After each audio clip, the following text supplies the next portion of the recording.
to welcome all of you to this session. Glad that you're able to join us in this session of communicating with love and passion.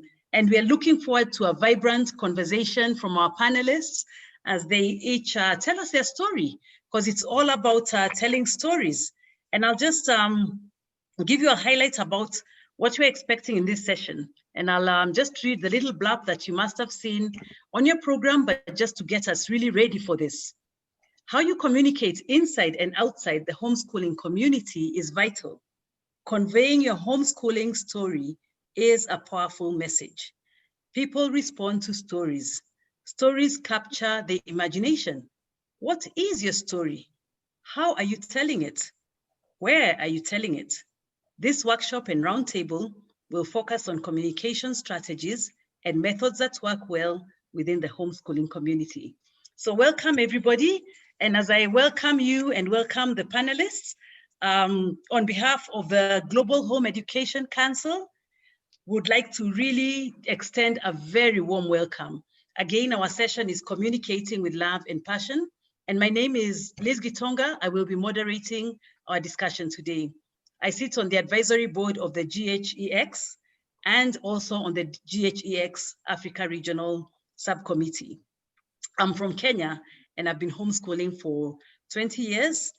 And through my organization, Veritas Education Africa, I work to train educators on the principles of biblical education. GHEX is grateful to our sponsors, board members and staff who have made this online global conference possible. Please visit our website and the conference website to learn more about GHEX at ghex.world and to visit our sponsor links. As we come together online instead of as originally planned in the Philippines because of the pandemic, our conference theme, Home Education, a global movement, a global solution, shows that in spite of all these challenges, the global homeschooling community is reaching out to help improve educational opportunities for all children. GHEX has a mission to support homeschooling everywhere for everyone as a fundamental right, regardless of why or how you choose to do it. We believe that every family, parents, and children should be respected and protected to enjoy the benefits of homeschooling. GHEX has been working to connect, encourage, equip, and influence organization leaders, policymakers, and researchers who have had an interest in home education for 10 years. This is our fourth global conference. Our first one was in Germany, the second one was in Brazil. In 2018, it was in Moscow, and now it is virtual. It is everywhere this time. So you can learn more about GHEX at our website, www.ghex.world. And I'm really excited about our discussion today, Communicating with Love and Passion. And I want to thank our speakers. We have 3 speakers with us here, and we hope that Joy Mendoza will also join us. Then we'll have 4 of them, and each speaker will have their opportunity to give their presentation of how they have communicated with love and passion to the homeschool community around them over the years that they have been homeschooling. And after they've made their remarks, we will open up the discussion for Q&A. You can chat with your fellow participants in the chat window, and you can send questions to the speakers through the Q&A function, which is right at the bottom of your screen. If you click on the Q&A, then you can pop your questions in there. This session is being recorded and will be available for future access. So welcome again, everybody. And I'm very pleased to have this panel of homeschoolers from really representing different regions of the world. We have Guillaume from France, Tracy from the US, Canute from Kenya. So it really is quite a blend over here. And we're looking forward to hearing of their experiences and how they have communicated with love and passion. So to kick us off, we're going to have Guillaume, and I'll ask you, Guillaume, to share something also about yourself. Now, I'll just, as he comes on, I'll just read his bio, but I'm sure he'll be able to enrich that a lot more. Guillaume the Thieulloy, and I'm sure I haven't said that correctly, he will say his name correctly, is the father of 4 children. He earned a PhD in political science and has written several books about theology and politics. He's the CEO of a group of conservative media, both online and offline, and works also in the French Senate. So welcome, Guillaume. The screen is yours. Thank you, Liz, and thank you everybody for attending this panel. I'm very glad to be here. First of all, my name is pronounced this way, Guillaume de Thieulloy, but I understand very well that a lot of people cannot say it. French language is so difficult, so that's and even for a Frenchman, Thieulloy is very difficult to say. So you're absolutely forgiven.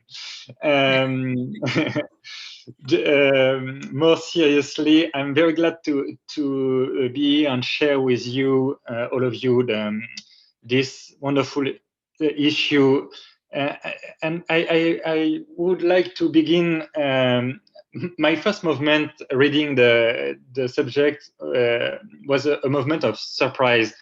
For a French citizen, that's very strange to speak about love and passion when you are speaking about education. We are a very secular country, as you probably know. We have a thing called laïcité, which is a sort of prohibition for a religion to be in public life. Of course, not all of us are respecting that. I'm clearly not in favor of that, and I'm clearly working to have some religious statement in the public life. But generally speaking, a French citizen is very reserved about religion in public square. And so that's very, for us as French citizens, we are generally speaking used to understand education as something very rational, rationalist, I should say, very secular, and nothing to do with love, nothing to do with families, nothing to do. That's just a question of enter by force in the brain of children some concepts. You know what I mean. Of course, that's a caricature, but that's easier to let you understand where I'm speaking from. So for a French citizen, that's a very original statement to speak about educating with love and passion. And my first point should be about this precisely. We are dealing with a specific desire, a specific design of God about family. Educating is most of all a question of raising children to let them become what they are from the origin, human beings. And of course, it means love from the origin, love, of course, between parents. The design of God about family is to unify the man and the woman to be one body, for procreation and then for education. And that's in a way the same movement, the procreation and the education. And of course, that's a question of love from the origin, like Jesus Christ told in the gospel. At the origin, it was not this way. It was not a question of secular school. Of course, Jesus is not speaking of a secular school, but from the origin, it was a question of love, a question of family, a question of children who are supposed to become adults, men and women, true human beings. And of course,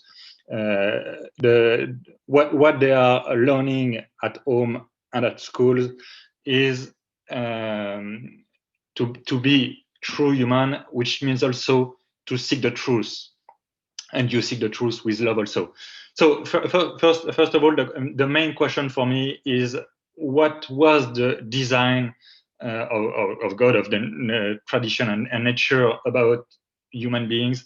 And from the origin, it was a question of raising children to let them become adults, and raising them with love and seek trust with them. Of course, we are also seeking trust, including us adults.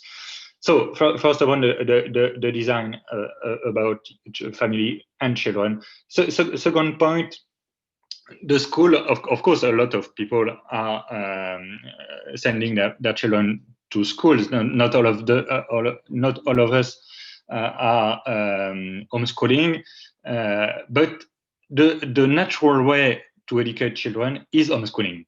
It's perhaps strange to hear that, and it's especially strange to hear that in France. But the natural way to educate children is to educate them by their parents.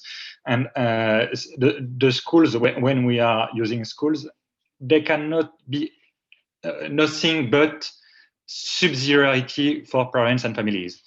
And so the schools could be legitimate if they are something like a prolongation of families. So they have to be small. Generally speaking, of course, we can have huge colleges, but naturally, a school is something like a big family, and so it has to be small. It has to be, generally speaking, also religious, and it has to be under the control of parents. And so the main educators are parents, and teachers are only under parents' control. And that's why, for example, the sex education are very hard to support, and we have to, of course, not everything is bad in this, but that's not the job of foreigners to educate our children about this. So second point, school is for us just an help for parents, and not something replacing parents.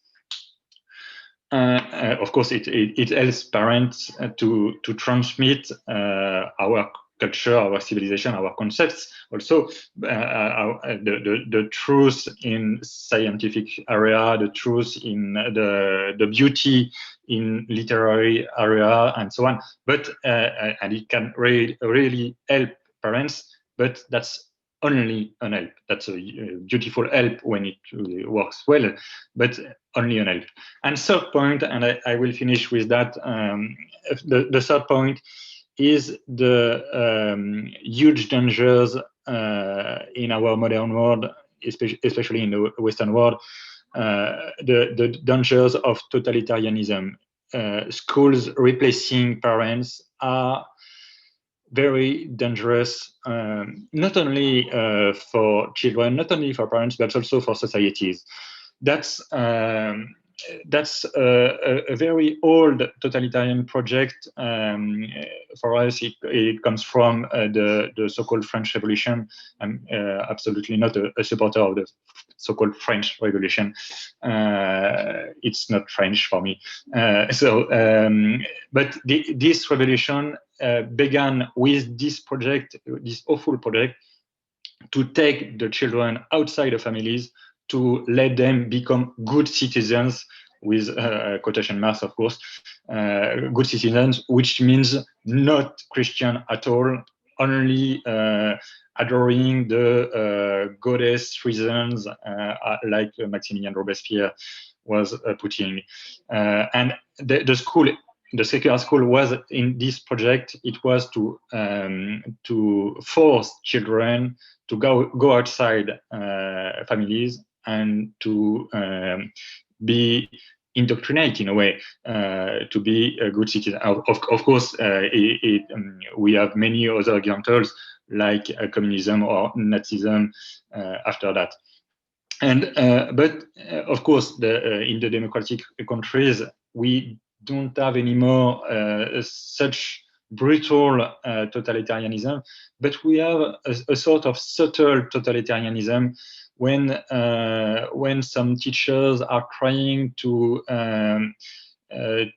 indoctrinate children. For example, I spoke just moments later, I spoke about sex education.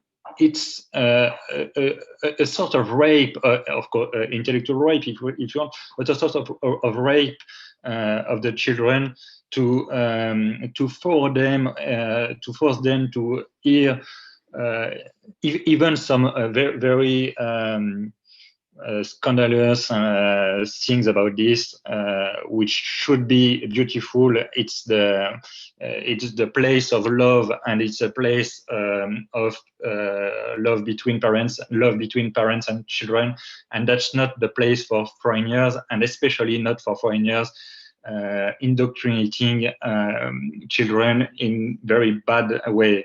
So I just and you perhaps know that we have in France a law we are very anxious about, a law called Against Islamic Separatism, presented by President Macron. We don't know exactly what it means now, but we will know very soon. And President Macron told that homeschooling and free schools are dangerous for democracy because it allows parents to educate children as they want. And so that's a total inversion of what is normal and what is natural and what is good for children. So I just want, for this last point, I just want to insist about these dangers of totalitarianism, and that's not only a big word to deal with polemics. That's not only a question of polemics. That's also a reality. Taking the children outside the family, taking the children from their parents, is not natural, and it's of course not the place of the state. Just to finish about this, and of course we can discuss, have some Q&A about this, but just to finish, I think this the subject of our panel is wonderful. That's exactly about love and passion. We are speaking about education, which means drive, educere, ex ducere. So it means in Latin, drives children outside the family, letting them to become adults at their rates. That's not to the teacher to dictate the reason of the children. We have to, of course, the love is there for this reason, to help us parents to feel when they are ready to go outside and to become adults when they are ready. And so that's a question of education. And so that's a question of love and passion. Thank you very much.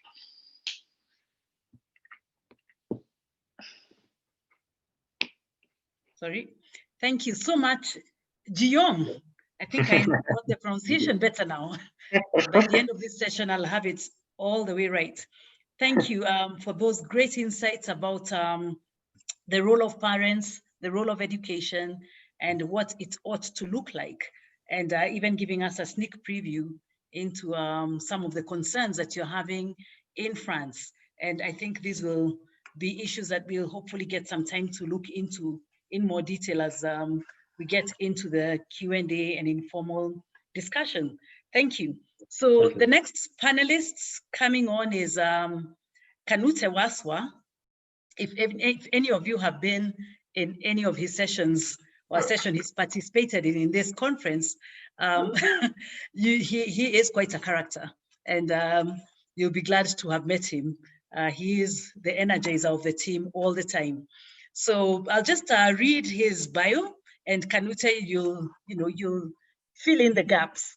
But just to have a picture of Canute, he's a homeschooling father of 3. Despite studying economics in university, his early career followed a passion for nature. providing enriching outdoor activities to fellow students through the President's Award Scheme. He progressed from there to work for Outward Bound in Kenya, Bermuda, and Canada. On return to Kenya, he established Outdoors Africa, a management and training consultancy with a proven record and established reputation that specializes in performance management and provision of experiential leadership and team development programs. Waswa is a Gold Award holder of the President's Award Scheme and holds a diploma in outdoors experiential education from Outward Bound. Waswa is passionate about home education. Together with his wife Beryl, they have homeschooled their children from birth. He is part of the steering committee of the East African Community of Homeschoolers and part of the African Homeschooling Think Tank of the Global Home Educators Exchange. When not hiking or climbing, the father of three is part of Leadership Foundations, a global network that is dedicated to working with people in inner cities, slums, and informal settlements to help them reach their full potential.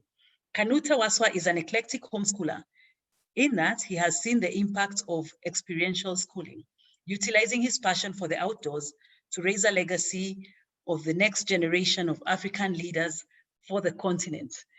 Welcome, Canute. I know you've had to stay indoors quite a bit in this pandemic and even in this conference. Hope we'll have you seated for the length of this session. You are definitely an outdoors person. Welcome, and tell us more about yourself as you get into your presentation. Thank you so much. When I summarize communicating with love and passion, there is one author that comes to my head, and that is Dr. Seuss. So at the end of my presentation, my daughter is actually going to join me, and hopefully we are going to read a paragraph of Dr. Seuss. Because when you read, you know, a cat in the hat, blue cheese and ham, 6 feet, trick feet, up in the air feet, Dr. Seuss captures it any day. Oh, and Trudy has it. Wow, I like that. Now, I came across a very interesting statistic. This is from the National Home Education Research Institute, Dr. Ray, and it was actually talking about correlations. And this is empirical data. And it was saying that there is a very strong correlation between the wealth level of a family and academic performance of children in formal school. Okay. Now, this applies to private schools. It applies to public schools. It applies to Christian schools. So generally, if your family is wealthier, the children will perform better. But there is one cohort which throws all these correlations out of the window. And you can guess who these guys are. It is homeschoolers. It is only among homeschoolers that it doesn't matter how rich or poor you are. When it comes to testing on standardized tests, there is zero correlation between academic performance and the family's wealth level. Now, I got so interested, I decided to unpack and find out what is this secret ingredient among homeschoolers that throws these statistics out of the window. And guess what conclusion I came to? That secret ingredient is love. In other words, when you teach your children, because you are literally a stakeholder in their learning, love just flows out of you and into the children, and the children perform. But even beyond that, because academics is always on the tail end of us as homeschoolers, you get to realize that at the end of the day, it is who you are that you are able to pour into the children. Now, when you look at that, are you surprised that because love is the secret ingredient, automatically passion is going to follow? Okay. And why is passion going to follow? Because you already know all your children are different. All your children are individuals. What works for one child will not work for the other. And so it actually sets you on a path of exploration to find out what is the secret permutation and combination for a specific child that did not work for another child. And right there, the passion comes in. Now, when we start talking about passion, something very interesting comes up, because passion cannot be taught like mathematics or reading or writing. Passion is caught. Okay? When your children see you excited about something, they're going to be as excited as they are about it. When the children were younger, we got to realize, man, it didn't matter what we told them to do. We could tell them 100 times. Our children did what we did. And so we realized, okay, this is very easy. To get our children to get a passion for reading, we just read. And they started reading simple letters. They started reading simple books. And with time, they got to read more complex books. And that is where the passion that was in us actually got infused in them. Now, this morning, we had a presentation by the alumni who have gone through homeschool in Africa. And it was so interesting. I could actually tell whose child was speaking just by listening to how they were speaking. Why? It is because they were speaking exactly like their fathers. Okay? And my wife and I were watching it together. We laughed even louder because they were using words like, diametrically opposed, using words like worldviews. Now, it is only homeschoolers who use such words in context in their conversations. When you go to the street, no one talks about, how in philosophy you build on a major premise and a minor premise, then get the conclusion. But homeschooled children do that. Why?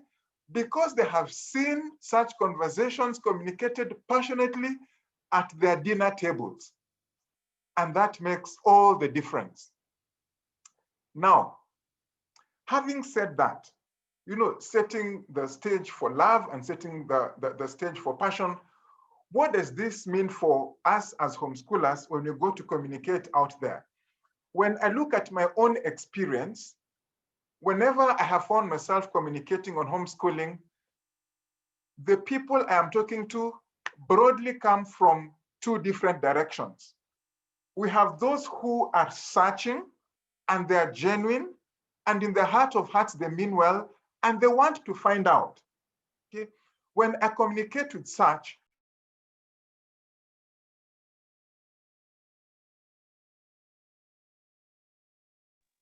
oh my word.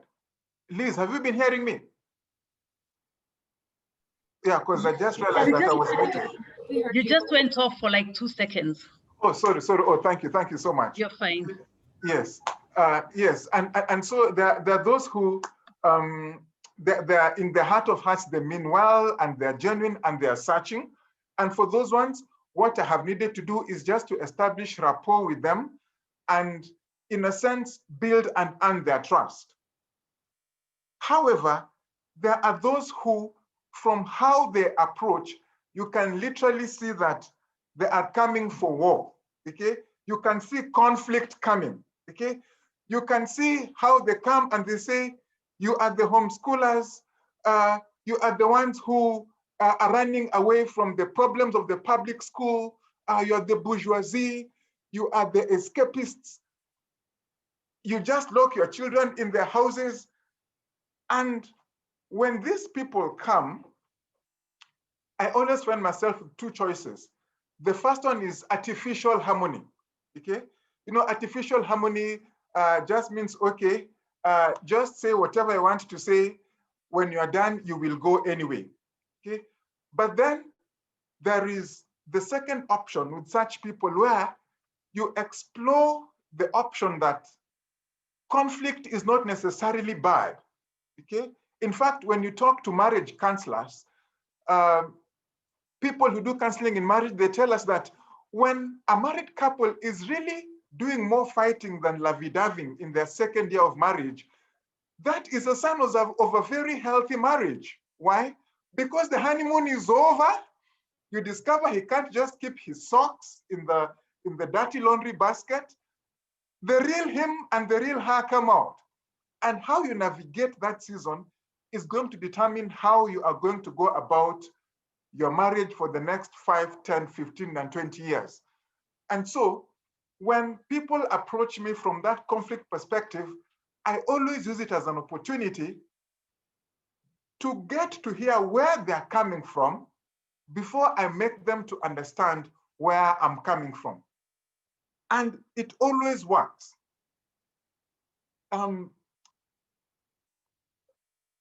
When love and passion is combined when it comes to communicating in homeschooling, one of the secrets that I have learned on the job is just, number one, to listen to the question behind the question. Okay. When someone asks, what about college? Okay, are they really going to learn chemistry or physics the way they should be learning? The real question they're asking is, does it work? Okay? And when you answer the question behind the question, you always find that they're pacified and they continue inquiring and exploring and learning more. And at the end of the day, you are able to feed off each other's energy. And that one always works. The second thing that I have learned to do is to hear when they ask, can I do it? You know, I'm not a trained teacher. I'm not a graduate teacher. How can I teach without any prior experience? And my basic answer to that has always been, if you can teach your child to eat, if you can teach your child to greet with the right hand and not the left hand, if you can potty train your child, it means you can homeschool your child. And in a sense, that just makes the light bulb go on. And we end up having very interesting conversations on homeschooling. And of course, as all of us homeschoolers know, somewhere down the road, the socialization question will always come up, okay? Do you just lock your children in the house? Are they going to be 40-year-old adults who are just hanging on to the skirts of their mothers? How are they going to conduct themselves as adults? And when that question is raised, we always talk about, okay, what does socialization really mean? Is school the only platform of socialization? And when we start that discussion, it is interesting how that continuum goes, okay? First, when they start asking, they come across as experts on socialization, okay? By the time we have been talking for 5, 10 minutes, they get to discover even their understanding of socialization is not really socialization. And so what does it mean to bring up children who are adequately socialized? And that again forms very good conversations. Now, in all this, when we talk about communicating with love and passion, my conclusion is it is always sorting out a head-heart dissonance, okay? Many times it is easier to win an argument but lose out on a friend, lose out on a potential homeschooler, lose out on someone who is genuinely searching. And so I have learned to listen to what the heart is asking and then make the connection between what logic is saying and what the heart is feeling. When this happens, I get to realize that we end up making not just very good conversations, but we end up being very, very good friends down the road. And so, as I said, this has been a journey I've been on since I started homeschooling. I am still learning. I cannot confess and say that I have learned the secret of doing this, but at the end of the day, it is something that I have enjoyed to do, and I continue to learn even as I continue, by God's grace, putting in love and passion in my communication with other people who are interested about homeschooling. So Liz, that is what I would say. When we are done, the Dr. Zeus, my daughter, and I are going to read you one paragraph. Thank you. Thank you very much, Canute Waswa, for that message that you have brought to us on listening to the heart. And reminds me of what Ravi Zachariah says, an apologist that is well known, who passed away recently, but he'd always say, you know, in answering people's questions, listen to the questioner and not be too focused on the questions. That's what I remembered and thought of when you are talking of listen to the heart. Let's build the friendships. Let's build the connections. Thank you very much. Now, Joy Mendoza is not here with us physically, but she'll be joining us. We'll be listening to a video that she has recorded for her presentation. She's not able to be with us in this panel at this time. And I'll just tell you about Joy. She's from the Philippines, and she's happily married to Eric Mendoza. She's a homeschooling mom to 6 children, spanning the ages of 7 years to 1 year old. She is an awarded blogger for her site, teachwithjoy.com, where she writes about the honest challenges and joys of marriage, parenting, and homeschooling. She is the author of the book, When a Good God Allows Rape, an autobiography of her journey from tragedy to healing. Her story has been televised and featured on numerous media platforms. Joy also speaks on marriage, parenting, and homeschooling to audiences around the Philippines and overseas. Together with her husband and children, she has been a brand endorser for products that celebrate marriage and family values. Above all else, her greatest passion is living for the glory of Jesus Christ, which she hopes will define everything she is and does as a woman. So we will then now just listen in on Joy's presentation, her message to us via video, and I'll ask all the participants, put up your volume to the highest level, because that's how you'll get good audio from the video. So just switch your volume up to hear this presentation well. Welcome, Joy. Hi, everyone. Greetings from the Philippines. My name is Joy Mendoza. I'm happily married to Edric Mendoza. Maybe some of you heard or encountered him during some of the sessions in this last week. And we have 6 wonderful children. Well, at least I think they're pretty amazing. And our oldest is he's applying for college. So we've been homeschooling for the last 17 years. It's been an amazing journey. And that's where this call to minister to people, to connect with people online really began. We started off homeschooling first, and as people began to ask us about our homeschooling lifestyle and wanting to know more about it, in 2010, I thought, my husband suggested it actually. He said, "Hun, why don't you do a blog?"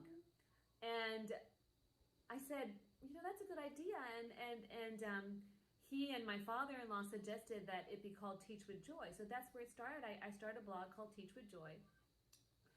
And it wasn't just supposed to be about homeschooling. I wanted to talk about family life, marriage, as well as homeschooling, so that people got a complete picture of what homeschooling was really like, because it's not just about the homeschooling, right? It's also the marriage, and it's the parenting, it's everything together. So I started by just sharing stories about our victories, our joys, our struggles, our defeats, the difficult moments for me. And to be honest, it was sharing the difficult stuff, the struggles that really resonated with people, that made them very encouraged. And the point was, of course, not just to talk about the struggles, but talk about how, the things that God would teach me in the process, how I had to grow. And so that has been the key, being vulnerable, being honest and open. As I talked about marriage, parenting, homeschooling, that's what made people connect with our family. And I also had to make sure that our family was on board about it, because I didn't want to be just posting things and someday they read it and they'd be like, Mom, why did you share that?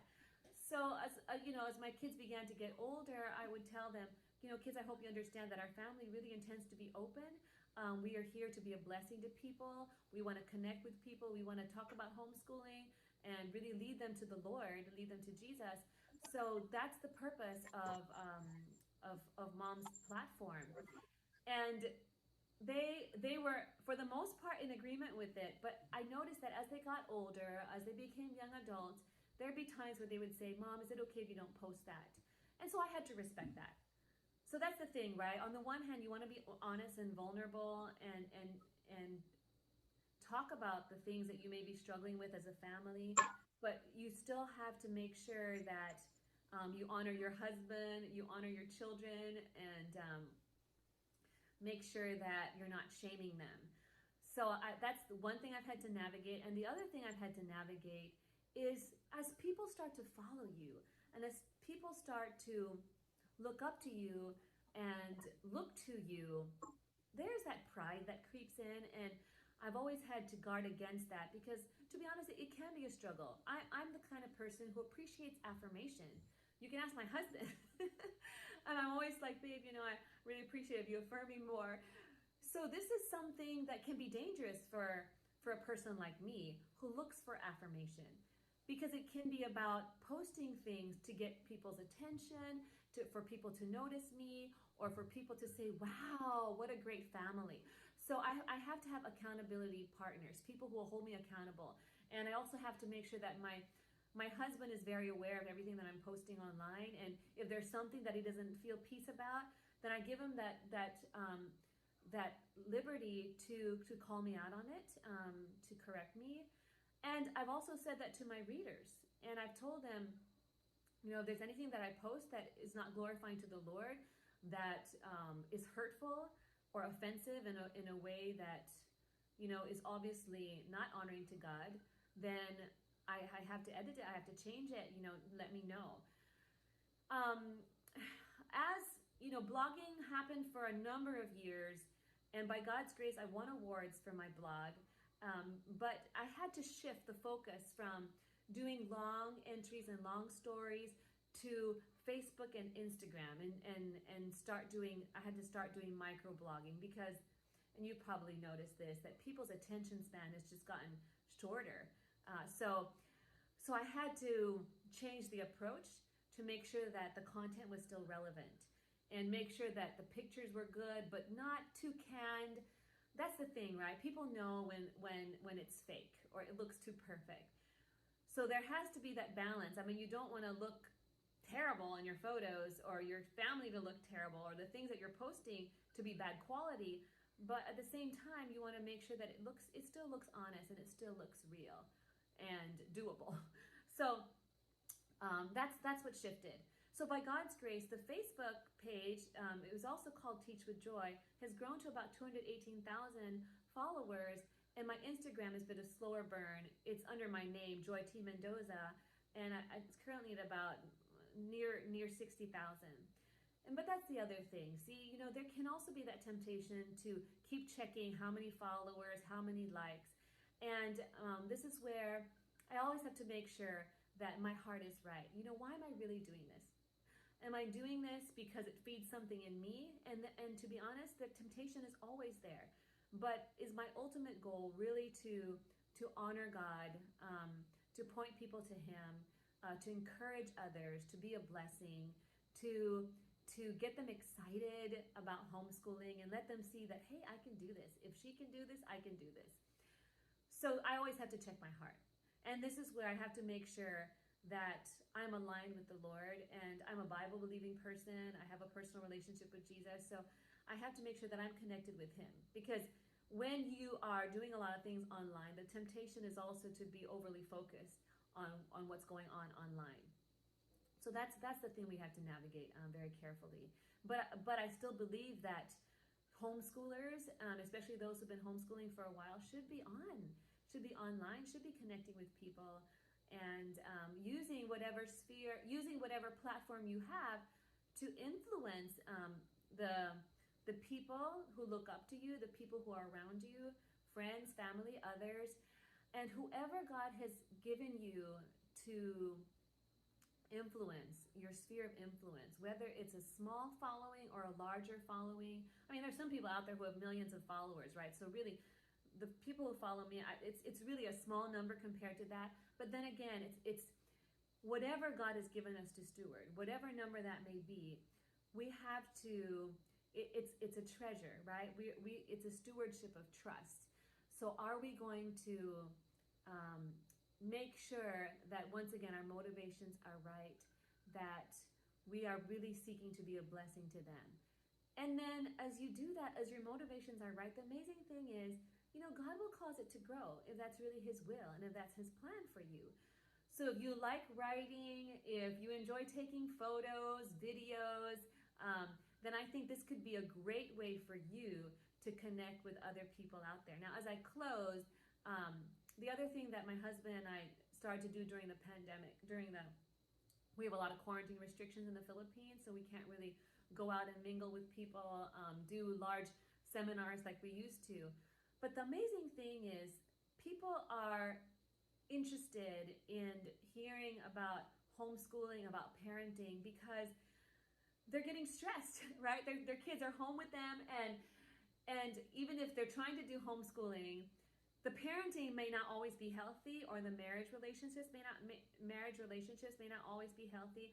And that's why I really believe that as we talk about homeschooling online, we have to connect it to the parenting if you're married, and the parenting and the marriage if you are married. You know, if you're a single mom, then don't be discouraged, or you're a single parent, because God does provide the grace as well.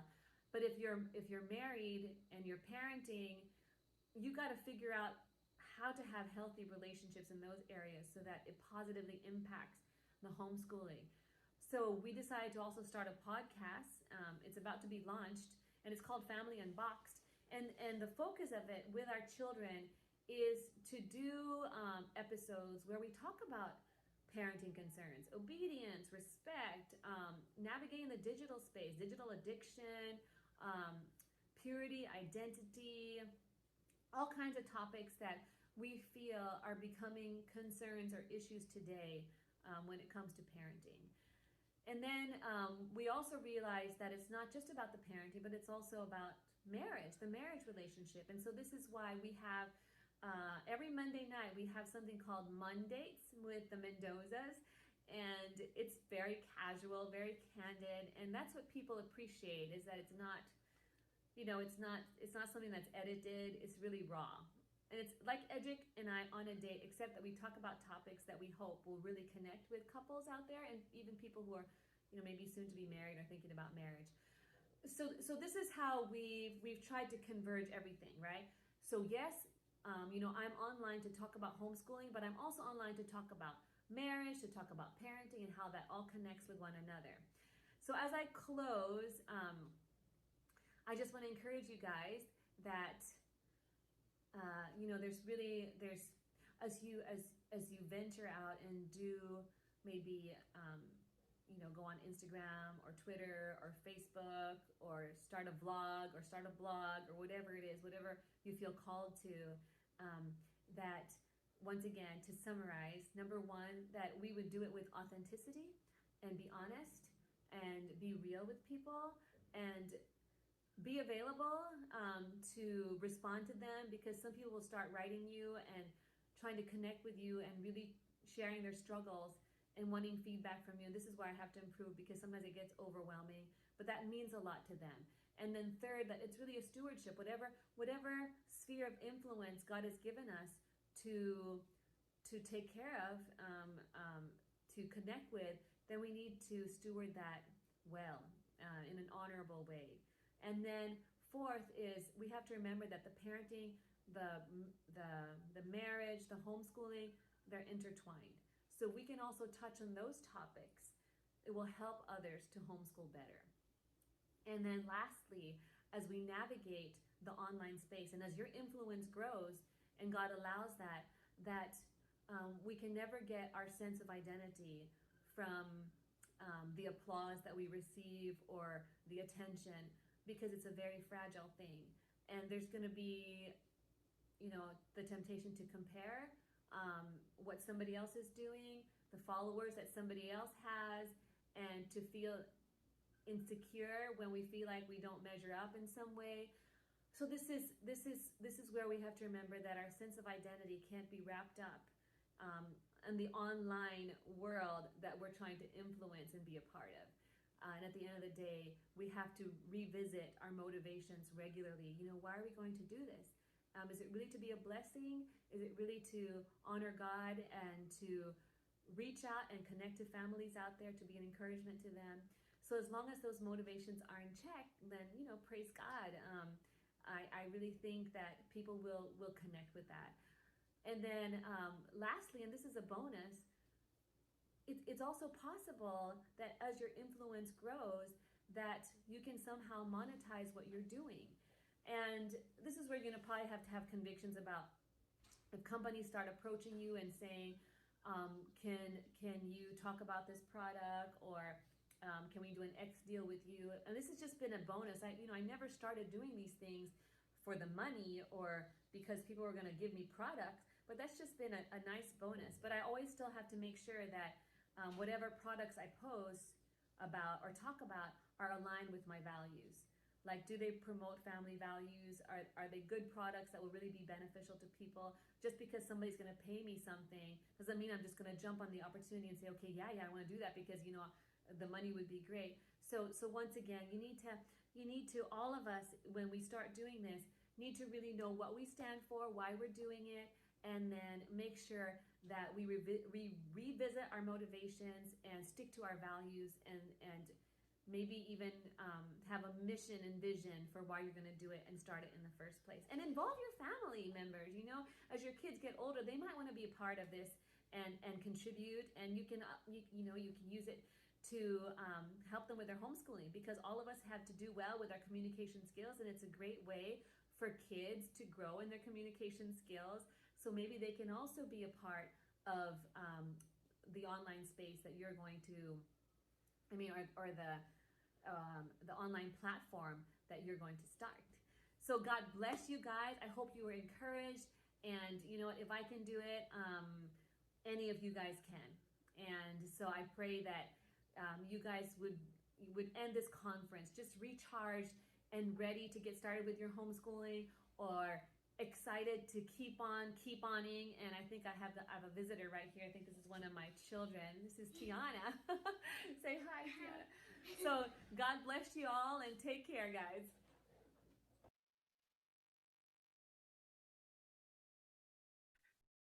Thank you very much, Joy, for sharing your message with great passion. And lovely to see your kids sneaking up on you at the background. That was cute. And really, that was a powerful message that you're sharing. And the challenge or encouragement that you're giving to homeschoolers, we all have a story to tell. And we could go online and tell it. This is the digital age, and that's where people are at. And if really we want to be missional about this, then perhaps just taking up your challenge would be one step to that. Though even just having this recorded, we're all online, aren't we? And this is a good start for those who may not have been online before. But thank you, Joy, for sharing that. We appreciate that very much. Our next panelist is Tracy Klicka. And Tracy and her husband, Christopher, have authored a number of books, and she has supported her late husband. She supported her late husband in authoring some books. And I believe even in Kenya, Tracy, we have some of your books in our homeschool library. So your blessings have reached far and wide. So as I said, her late husband his name was Christopher Klicka, and he was a former HSLDA attorney. She is a homeschooling mom of 7 now adult children. As a seasoned homeschooler and gifted writer and speaker for over 20 years, Tracy has addressed thousands of parents at homeschooling conventions and women's events. She has contributed to Christianity Today magazine She regularly writes for national homeschool publications and has contributed to her late husband's books on homeschooling. Tracy can be reached at tracy@hslda.org. Welcome very much, Tracy. Thank you. And I'm going to share my screen, Liz. So Sure. let me see if I can do that here. And okay. Can you see my screen? Yes, your screen is visible. Okay, good. Just want to make sure that it's working. It is. Well, thank you so much for inviting me to be part of this session. I have just so enjoyed and appreciated everything Guillaume and Canute and Liz and Joy have shared. It's so interesting how so many different perspectives you're coming at on this same topic, and how they're also different, but how they're also complementary to each other. And I'm going to be coming from I'll share my personal story to start with, but I'm also going to be coming from a little bit more of a working professional perspective, because I have a passion to equip homeschool leaders to be able to communicate the vision of home education, and how are some ways that we can do that effectively. But I'll start with my story so you know a little bit about me. As Liz mentioned, I met Liz, oh gosh, many years ago through my late husband, Chris, who he said, you've got to meet Liz. She's an amazing homeschool mom. And I feel that way about all of the leaders from around the world that I've had the opportunity to meet. I was in Brazil at the GHAC conference there and did a couple presentations.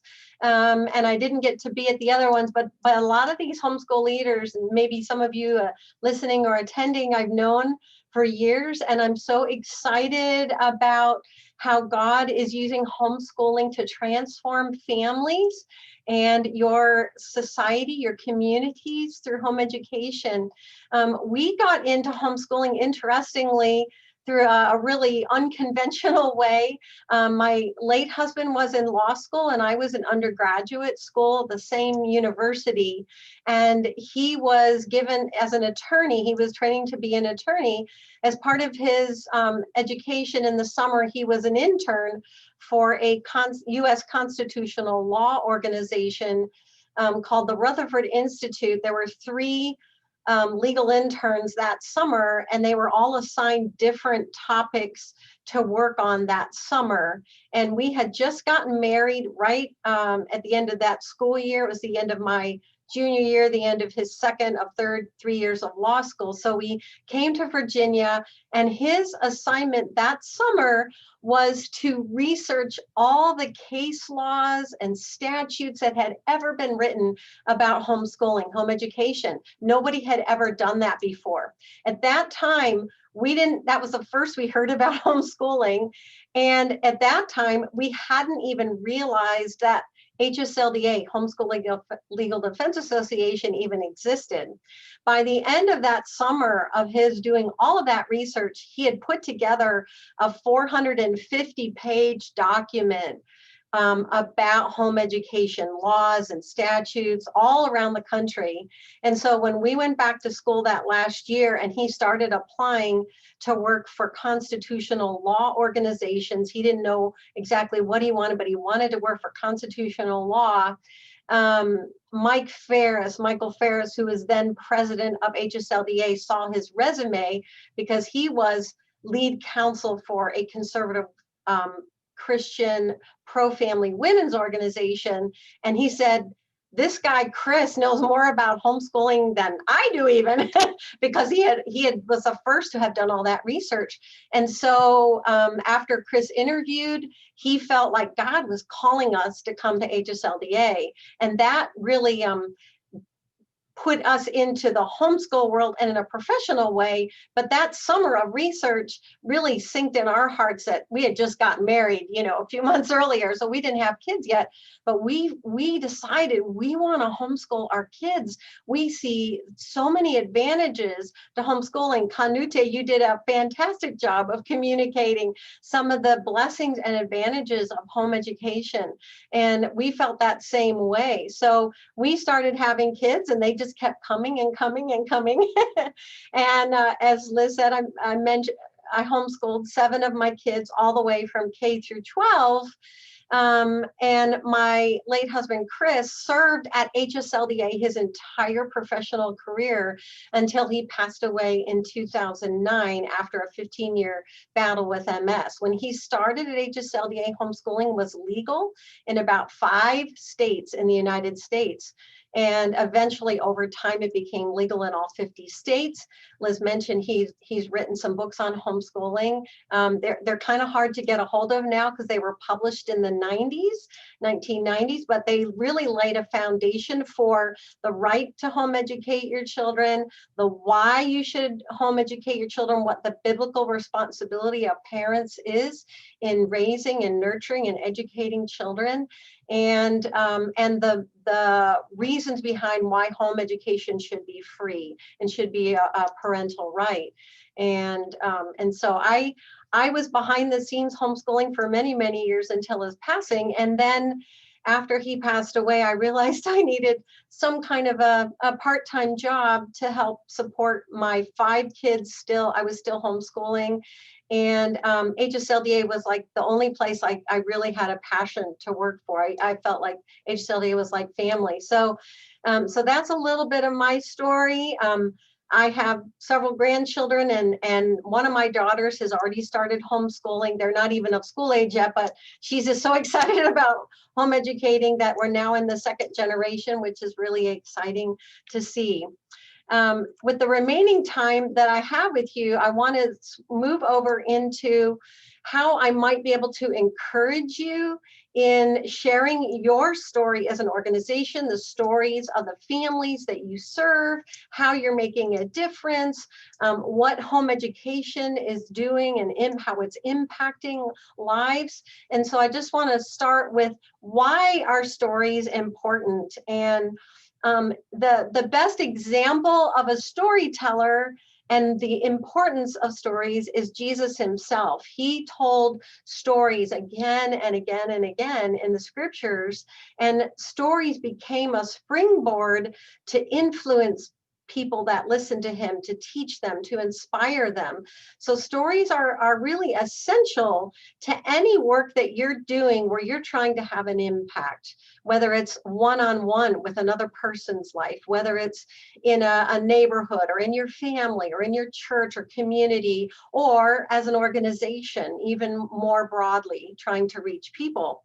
And what makes storytelling so effective to have an influence and to teach is that stories so effectively can communicate shared values, common culture and history that tend to bring people together.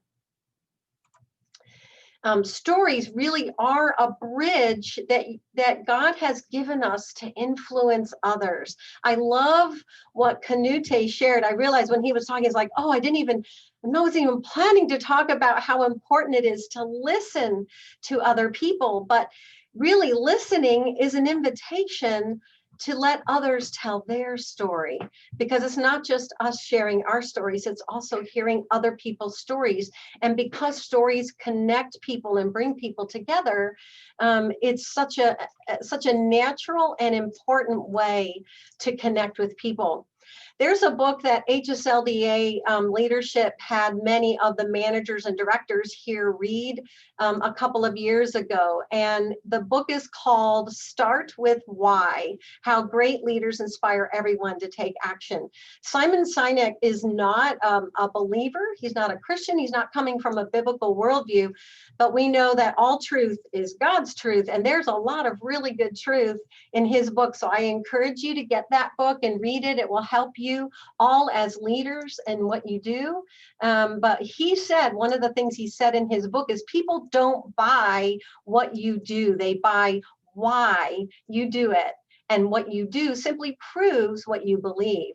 And so I want to talk for just a few minutes about why and how your why can inspire others. The reason you start with why you homeschool, why you have this organization, why you're serving others, it's to let others know what fuels you, what motivates you, what need that you see that needs to be addressed in your community or in your country. What problems are you passionate about solving, and how you are trying to make the world a better place, or how you are trying to preserve and strengthen families, or how you are trying to advance educational freedom.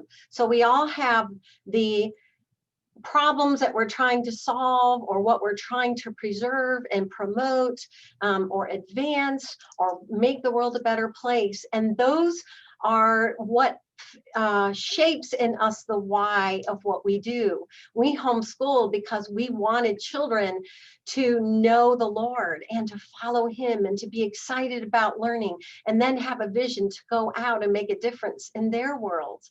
And that's what our personal motivation was. As an organization, HSLDA wants to make homeschooling possible for any family that wants to teach their children at home. And we do that through legal defense, and we do that through equipping families, and we also do that through helping families who have who are struggling financially so that they can afford the cost of curriculum. There's lots of different ways that we help make homeschooling possible. For us, our why is really big. We believe in home education. We believe it's successful for families anywhere, and any family can teach their kids at home. Canute, you said if you can teach your child to feed themselves, if you can teach them to go to the bathroom, you know, you can teach them homeschooling, and I totally agree with you. Another thing that Simon Sinek also said, that our goal in influencing others is to inspire. You know, there's only two ways you can influence human behavior. You can either manipulate it or you can inspire it. And so as homeschool leaders, we want to inspire other people about home education, and to see the value and the beauty and all the benefits of homeschooling. Well, how do we go about trying to inspire others? And I think there's many ways we can do that, but I'm just going to touch very briefly about 4 ways that inspiring others involves. And the first one is moving people emotionally.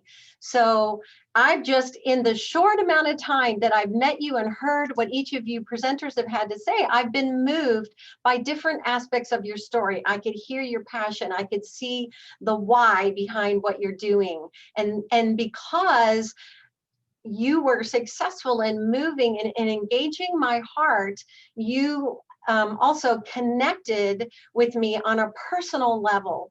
And so I want to encourage you as leaders and as communicators to make all of your communication about as personal as that you can make it. It should be friendly, it should be winsome, it should be personal, it should be not always an organization can't always be personal, like one-on-one personal, but as an organization, you should strive to communicate in a way that invites others and invites their participation, invites their interest by making it personal stories. And then the third thing I want to encourage you to do in your desire to inspire others with love and passion is to demonstrate genuine care for your audience. And there's a lot of different ways that you can do that. You can do that through individuals that represent your organization sharing about themselves and speaking kind of one-on-one to people, whether it's through like a webinar or a blog or email, phone conversations, but every opportunity you have to say, I care about you, I care about your success, I care about what's on your heart. You may have a harder time reaching people, as Canute said, in that second camp who are just ready for war and a battle.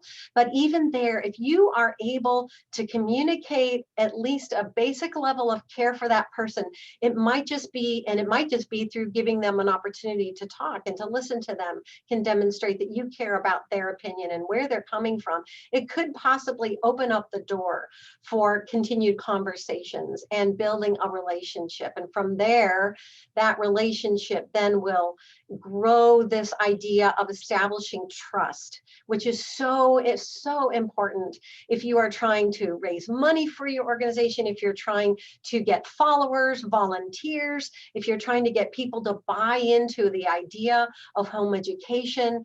Establishing trust with your audience is so important.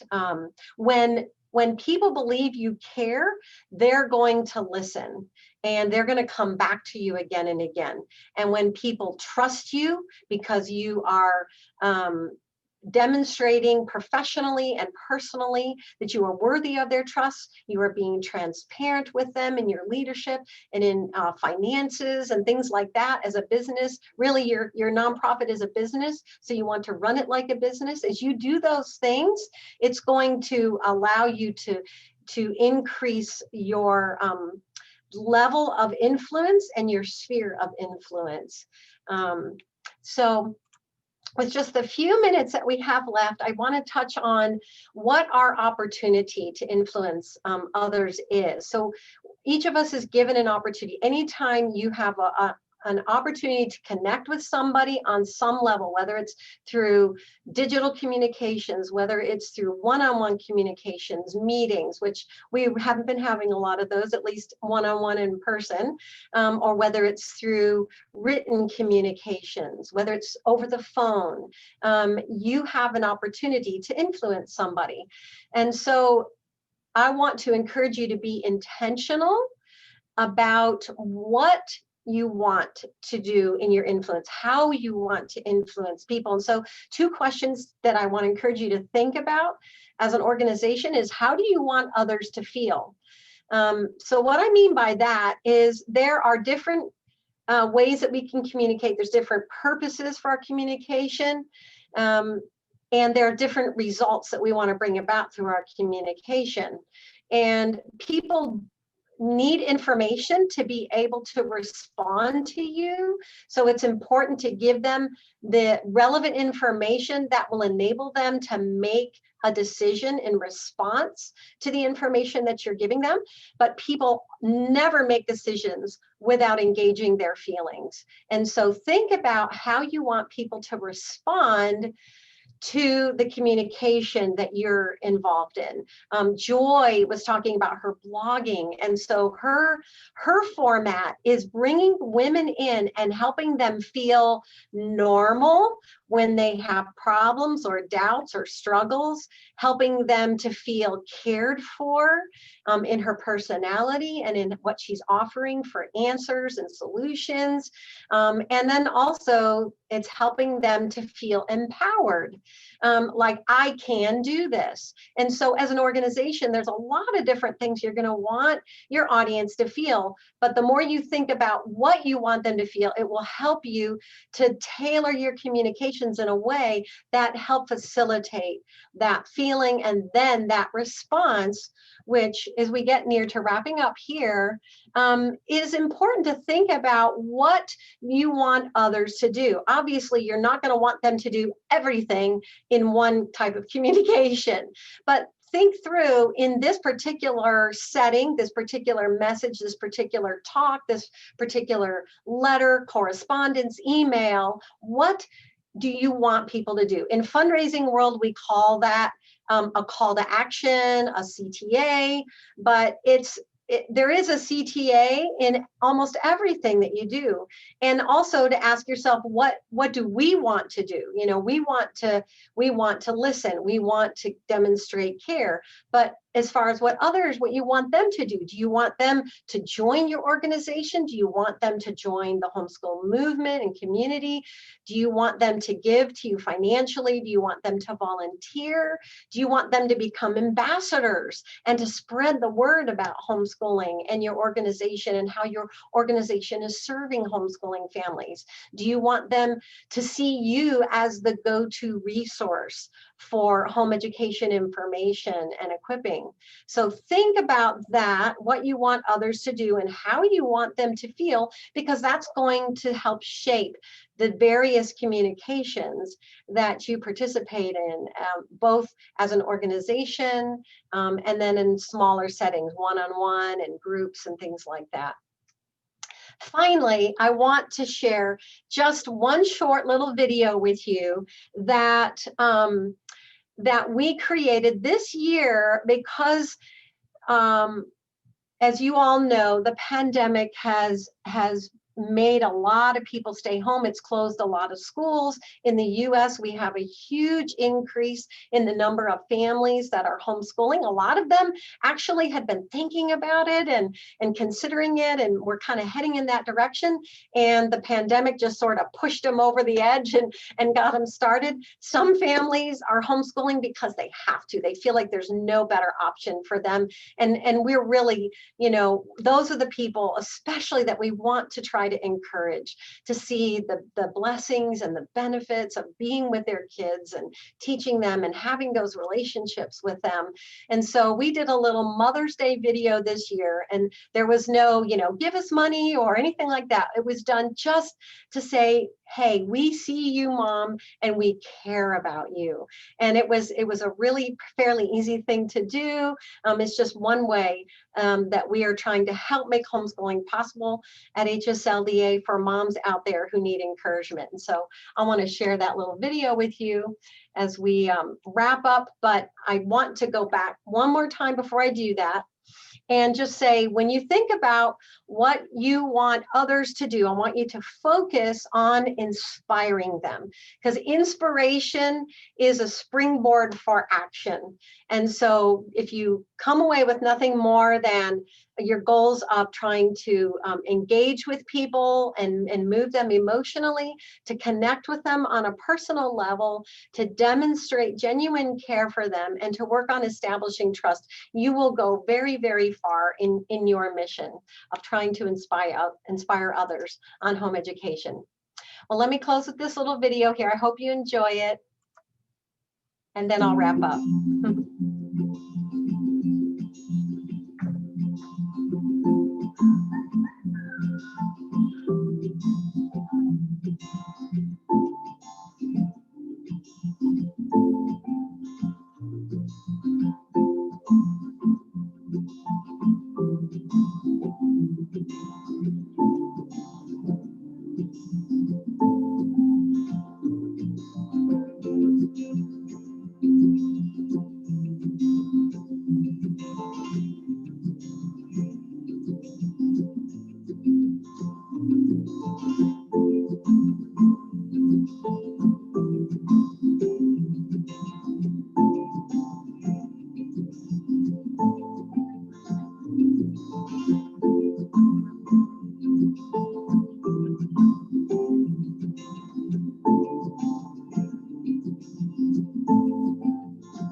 Well, thank you again for giving me this opportunity to visit with you for a little bit. And I realize that those who are watching this, you're coming from a lot of different perspectives and places in your organizational ministry. So I just want to invite you that if you have any questions about storytelling, communicating your vision and your mission to others, please feel free to email me.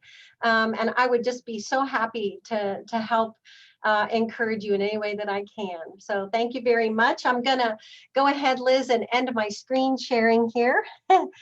See that little button. Take it back to you. Thank you.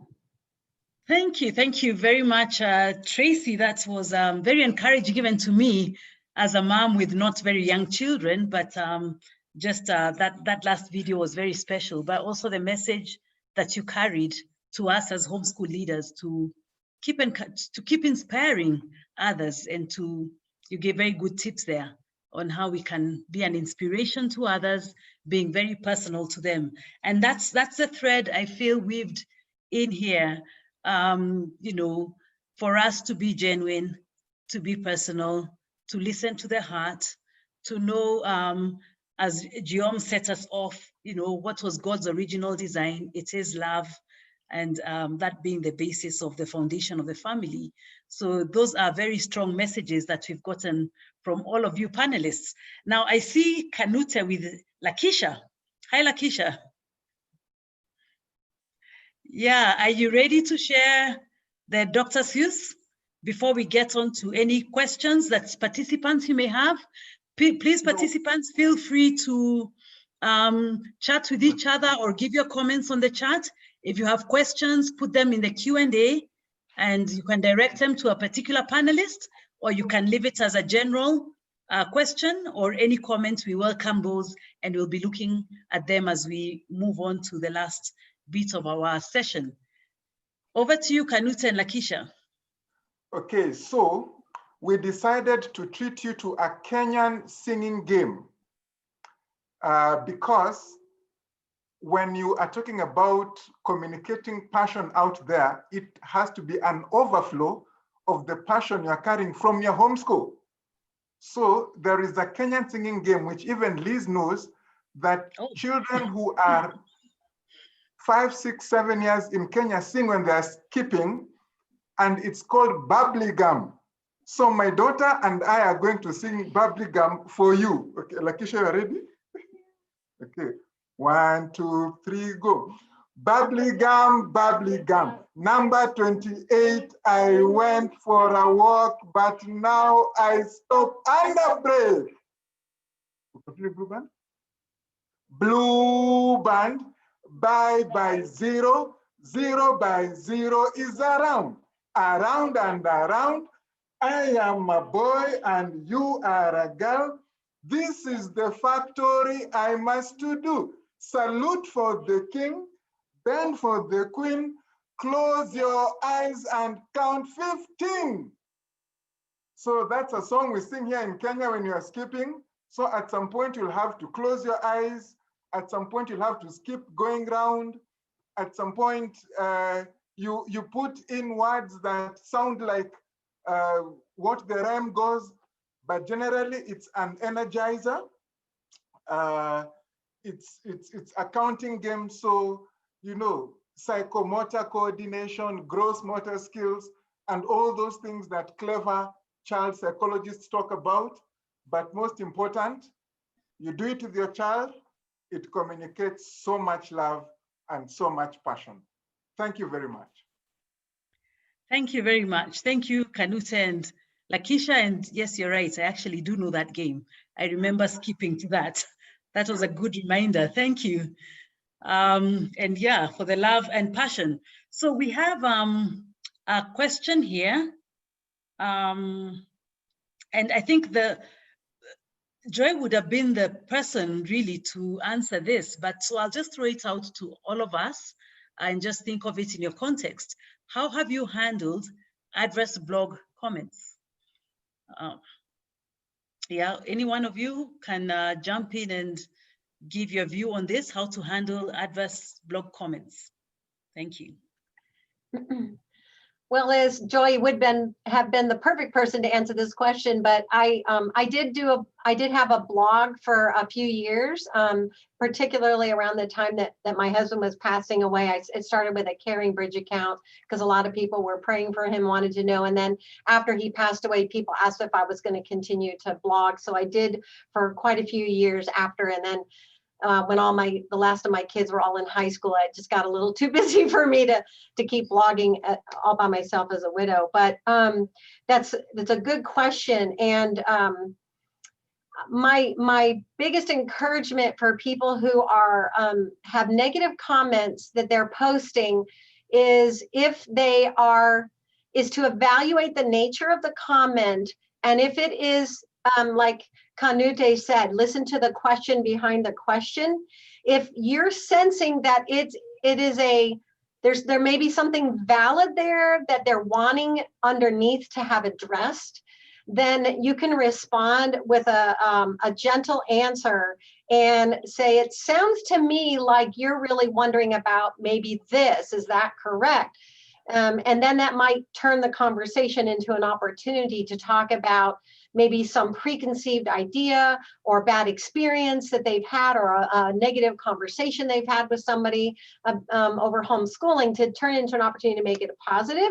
But if you're sensing that they're just throwing out negative comments, is so frequently happens now in the United States. People, I don't know what it is about this year, especially maybe because everybody's on Zoom, they just or social media or whatever, but they just throw out really, really volatile remarks and statements. You have to sort of ignore those and just keep reinforcing a positive value that we respect people, and that we're willing to engage legitimate questions and concerns, and that we don't respond to just negativity for negativity's sake, hostility. Other than that, maybe some of you others have some good ideas. Mm-hmm. Yeah. And I'm thinking, Guillaume, you're an author. And I imagine you've gotten positive reviews for your books and perhaps sometimes negative reviews. How has that experience been, and how have you handled it? Not for the books. I never read some bad reviews. Of course, I read some critics, but it was like academic critics. That's it helps to grow better. So I'm greatly in favor of this sort of critics. But for my blogs, I'm very often I'm attacked, both in justice and on internet. And for me, these attacks are, of course, that's difficult to deal with, but that's also a very good way to strengthen the community. Every readers, of course, the readers with us, some readers are against us, but every readers with us think that he is attacked when I am attacked, and so it's very powerful to build a community to be attacked. I'm not exactly a good communist leader, but I remember that Mao Zedong, the Chinese communist leader, told once, being attacked by the enemy is not a good news. It's not a bad news. That's a good news, because you just draw a line between them and us, and that's a good way to deal with politics, I think. Thank you very much, Guillaume. And yeah, you definitely are in the sensitive areas too when we're talking about politics and justice. And yeah, Ray Sheen has just jumped in on the screen, and this is an area also where he would like to throw in some guidance and counsel on this. Ray, welcome. Nice to have you here. Thank you, Liz. I appreciate that. I want to answer the question from the standpoint of if the negative comments are with respect to your organization, not you personally. If your organization is getting comments on any of their sites, if it's just a nasty, vile comment, take it down, get rid of it. But if it's a legitimate complaint about something that your organization does, or it's a complaint about or a critique of a position that your organization has taken, this is your chance to once again demonstrate love, demonstrate your concern for them as you explain and make the situation right. If you did something wrong, admit that the organization made a mistake. We made a mistake. This is what we did. We failed to provide this service. We failed to do something that we had promised, and this is what we're doing to make it right. Put out what you're doing to make it right. If there's someone with a complaint about a stance or position you've taken, explain this is why we're against taking money in your homeschool. So if that happened to be one that we got a complaint on one time, and it gave us a chance to explain our position. But then after you've explained the position, freeze the thread. Don't let it then turn into lots and lots of people talking and talking and talking. Let the person who had the complaint make the complaint. If it's a legitimate one, make your response to it, and then lock that thread at that point so it doesn't go any further. Thank you. Thank you very much, Ray. And, just following up on that in terms of, freezing the thread, sometimes depending on the platform, and maybe this is where we need to be a lot more internet or social media savvy to know how exactly do you freeze a thread when, for example, in Facebook, there are people wanting to give further comments on the issue, or in Africa or Kenya, for example, we use we communicate a lot using our WhatsApp. And definitely organizationally, one of the things we have done is really actually just say that, we shall not discuss this issue any further. But I'm just thinking that for the various platforms, sometimes it's easier to freeze a thread than others. But I think definitely there are times that it calls for freezing it. Would you like to give some more guidance on that? Sure, and like you said, each platform handles things differently, and even in Facebook, for instance, it's different whether you're dealing with an organization page or a personal page. So I would say whoever is administering your social media site, that particular site, they'll know how to handle it. And I don't want to even make a suggestion because Facebook seems to change the rules about every other week. So even if I were to tell you now how to do it, it would be different 2 weeks from now. But whoever's administering that, they should, and if you can't freeze it beyond any further comments, then after you've done the response, you can still save that off and post it on your website or whatever as a response, and then shut the thread down. You can, if you delete the original post, it deletes all the thread elements that come with that. So you can at least get it removed after you've had a chance to do a legitimate, thoughtful response. Thank you, Ray. I will again remind our participants that feel free to ask any question you may have or post your comment. We have a few who have just appreciated the messages that they have received so far in this session, and just expressing their thanks to all the panelists for your very informative presentations. If panelists, you would like to ask questions of each other also, feel free to do so. I have a question that I'll just throw out to anyone who feels that they are well suited to this. And I'm imagining that in our audience, and even for us as homeschool leaders, and there are also others who are homeschool parents who are listening in, I would imagine. And if we want to tell our story, which is really what we began talking about, telling our story with love and with passion, and that's what we've been saying. What are some cultural dynamics that you've seen in your experience that you've needed to take care of, especially if you're if you're talking cross-culturally, what are some of the things that you would advise to watch out for, that we ensure that we are communicating the message that we mean to communicate in cross-cultural situations? What are those elements? Okay, I guess I can jump in there, Liz. The three that I will mention and I have experienced are, number one, when we look at Western culture and African culture, when it comes to confrontation, Tracy and Ray and their people, they go straight to the point. In Africa, you go round and round and hint, and you say, maybe, I think, and then the other person gets the hint, and then they respond and they say, okay, I think you heard well. And so this always causes a cultural tension, especially if you are communicating cross-culturally. For example, in these Zoom meetings, we start the meeting and you go straight to the point. If it was in Africa, we'd take 40 minutes greeting each other, and how are you, and how are your cows? So even I've really struggled in these Zoom meetings because I have to get immediately to my point.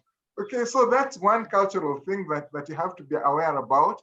The second one is just the sense that for us, the sense of being community is more important than being right, okay?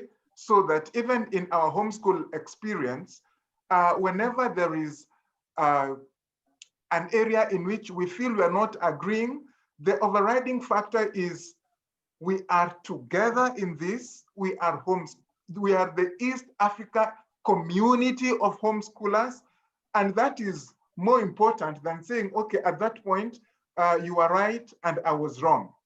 And so many times we have had, when you're dealing cross-culturally, to just be aware of the fact that one of our cultural nuances is the fact that we are a communal culture. And that is it, okay? And the third factor is just when it comes to aspects of, you know, structure, structure, reporting lines. When you talk about the maturity continuum of our homeschool organizations, you know, for us, in our culture, so long as at the end of the day, we are together and we're generally going in one direction, that's as good as we need, okay? And so when I look at, you know, HSLDA, for example, or I look at Pestalozzi Trust in South Africa, and they have all these structures and reporting lines and operations management and process maps and people with competencies, skills, and knowledge and experience to run certain functions. Here in Kenya, between Liz and I and a few others, generally the movement is going. And so sometimes when we are communicating and Mike Donnelly asks, okay, so how is it going with this issue, this homeschool family? I would just say, oh, we are handling it. What exactly are you doing? No, we are just handling it. We went and met the family, and one day leads to another. So cross-culturally, those are things you have had to be aware about, especially as we have moved more and more into the space of working with others who are from other cultures. So at least those are the things that I would mention. Yeah. Thank you, Canute. I don't know if anyone else wants to jump in on that. I see a comment from one of our participants, Jake Zwart, who says, in finding myself in a cultural confrontation, I sought advice from a mentor familiar with the alternate culture. And I think that is a wise thing to do. Thank you, Jake, for that comment. Anyone else wanted to jump in on that? Okay, let's just moving things along. Panelists, do we have questions we'd like to ask from each other's presentations, and just getting to know more about what it looks like in the different countries? I think Guillaume, oh gosh, I can't say it wrong again. Guillaume, you know, as Waswa was talking about the African culture and how we interact, which is quite different from the American one. What are some difficulties you've seen in your culture for in communication when you're passing on the message? And definitely even from your sharing, it was clear that, you know, you are on platforms where you're talking about justice, what is right, what is wrong. And you did bring in quite strongly also the issue of what should the children be taught, what should they not be taught. What are some challenges you've come across in communicating this message that to you and we believe is the truth? That's a huge question. The first point I think is that since 250 years, something like that, in France, we have some governments very hard against religion, generally speaking, and Christian religion, of course, and very hard also against families. So the first thing is that we are used to consider the governments, I should say, like an enemy. That's, of course, not exactly true, but you understand what I mean. So that's the first point. The second point is that in France, as you probably know, the vast majority of Christians are Catholic. That Catholicism was very important in the French culture. And we have a great deal about the falling of the Catholic Church in France. Of course, that's not specific of France. Many Western countries feel the same thing, but in France, that's perhaps that's in a way like in Canada. It was the main resistance to totalitarian attempts of government, and now it's very weak as a resistance. So we Catholic faithful are sometimes very yes, we seem to be very weak in front of the state and without the support of the institutional church, if I could say. So that's the main challenges we have to face. But we have also some good reasons to hope, and especially. That's not the same thing everywhere in Western Europe, but in France, we have a lot of very living parishes, very living Christian communities, especially in the big cities and suburbs around the big cities. And we have hundreds of such living parishes.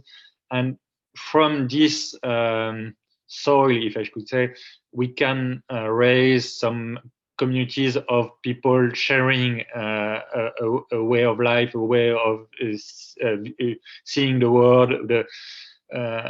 And we are in a way some ET in the French in our own country, but as we are sharing very of course at least once a week, but not only once a week on the Sunday, but also we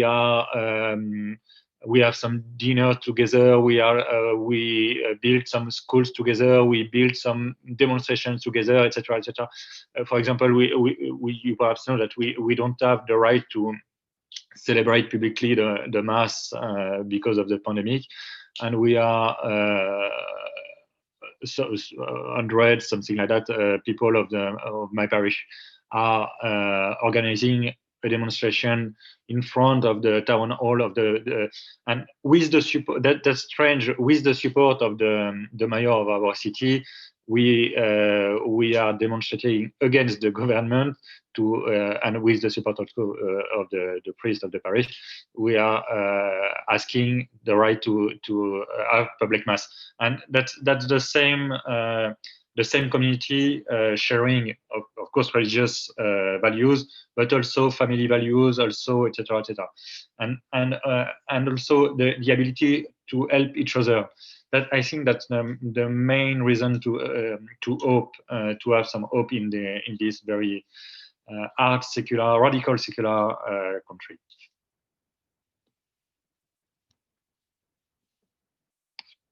Thank you, Guillaume. And it's interesting because we are seeing all the different levels here. Because you talk of at a national level, and you're talking about national issues. And at some level, we're also talking about organizational, communication within the organization. And at some level, it is at a personal level, person to person. So, and all these levels are very important. And as you think of the challenges that you're highlighting, that reminds me, because they are historical. There's some history to this that plays out into the present and informs what's happening today, and reminds me of the session we had with our South African brothers and sisters in our Africa panel. And, the issues of apartheid are really raw in them, and in the sense that it has informed a lot of how they homeschool, how they perceive homeschooling, what the children should be learning, what is the history of their people, who should be telling the story, because that's a lens that shows their reality of where they're coming from and the kind of people they want to be. So I think that that's another thing that's coming out, that we must, in thinking of the question behind the question, it's also the context. Where is this question coming from? Where is this conflict, if it's a conflict, coming from? What's the history behind this in this context? I'll read a comment here by Barbara, and she's also talking about what we were discussing earlier, the cross-cultural communication. And she says, defining terms cross-culturally is paramount. When I was working with German homeschoolers and school superintendents, I learned that the terms conservative and liberal were defined opposites of what I understood them to mean from a US perspective. Wow, so you can imagine the mess there when it's actually like totally opposite. So that's the other thing in cross-cultural communication, defining the terms clearly. So I'll just, as we're coming to a close of this, I'll just take the panelists. We'll go around and see if any of you has closing remarks. This would be the time to share your closing remarks. Unfortunately, we will not have Joy here to share her closing remarks, but Canute, what are your closing remarks? Well,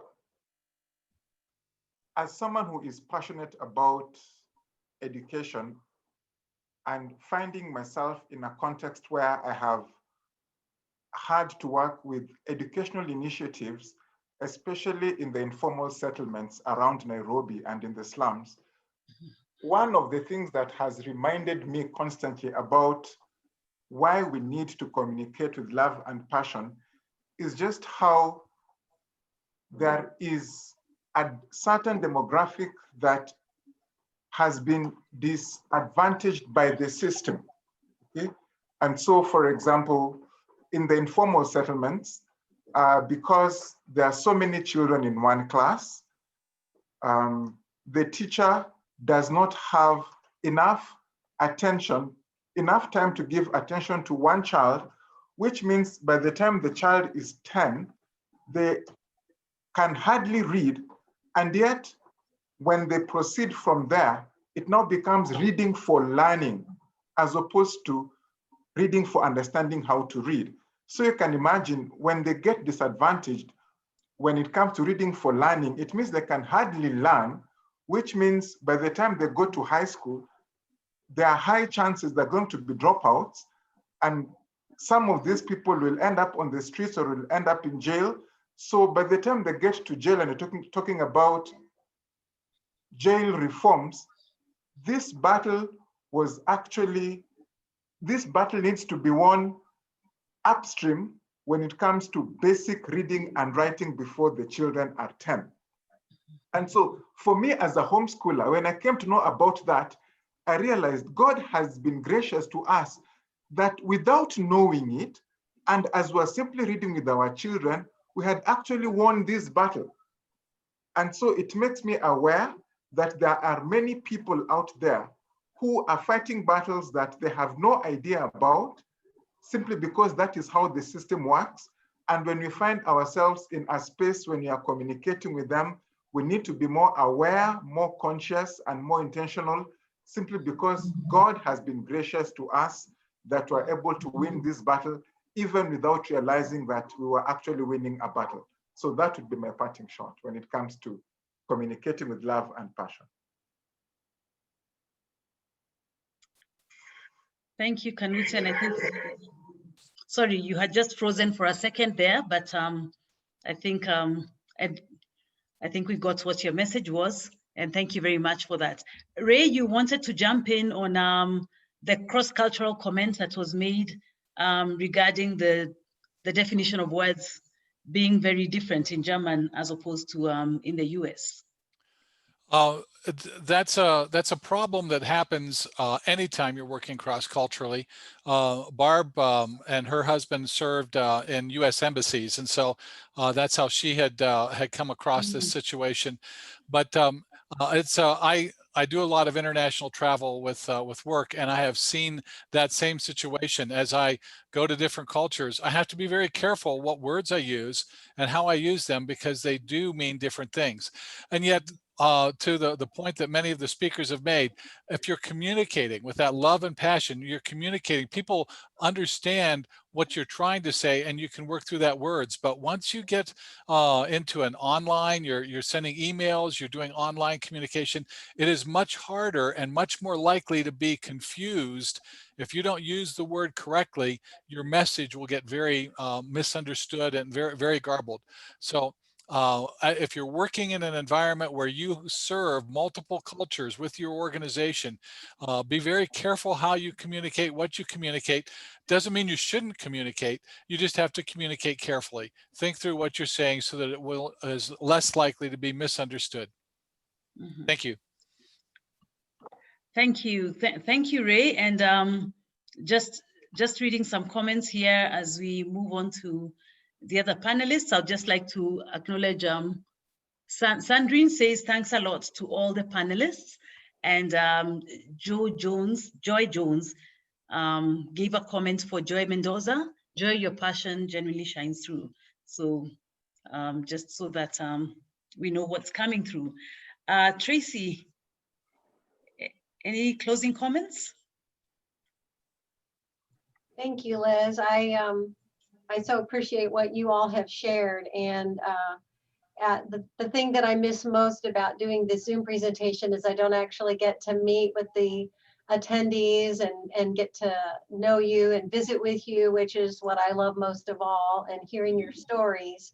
I just want to leave you with the encouragement that you are in this place by God. He has put you in this place to for a very unique time in world history, and he is writing your stories, and you have an important story to tell, and you may tell it very differently in Kenya than you would in France or in Germany or in the US or in the Philippines or any other number of countries, but your story is one that needs to be told and shared, and your passion for your children and for their success and the love that you have for them is going to come across so loudly and clearly as you share with humility and openness to really hear what others have to say. So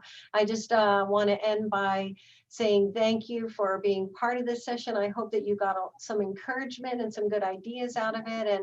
And our prayer, I'm sure collectively, is that God would bless each one of you as you raise your children for the Lord and for the good of our world with much, much love. Thank you so much. Thank you, Tracy, for that very warm encouragement. Thank you. Guillaume, your closing comments. That's very hard to finish after Tracy. It was a beautiful message. Just few words. For me, the great advantage of homeschooling or totally small free schools is that they are at the human dimension.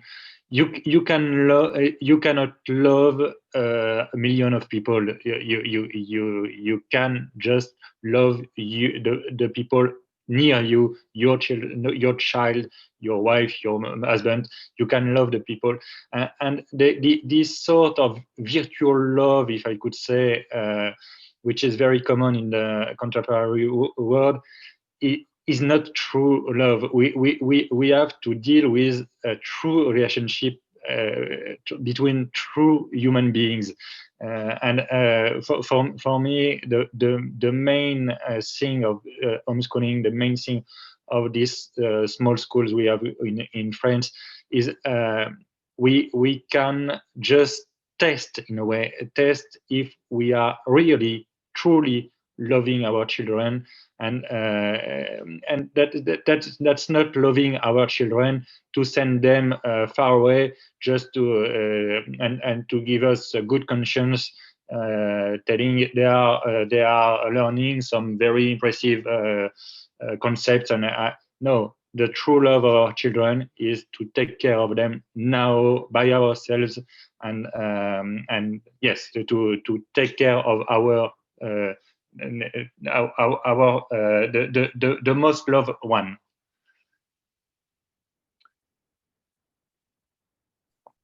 Thank you very much, Guillaume, for that reminder.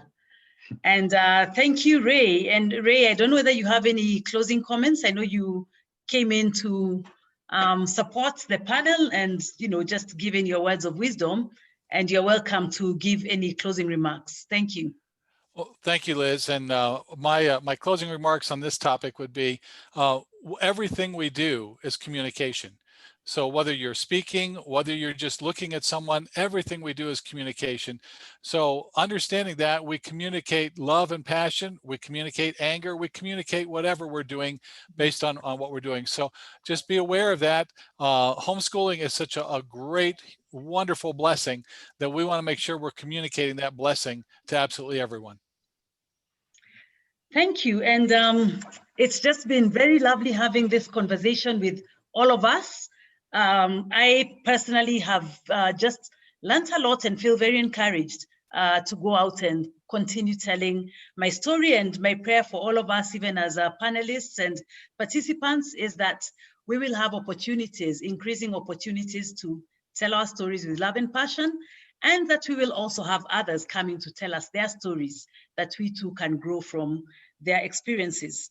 So I would like to thank our speakers, and I'll start now again with you, Guillaume, and Canute, and Joy, and Tracy, and Ray. Thank you very much for your thoughtful remarks, and thank you for choosing to invest your time in this session.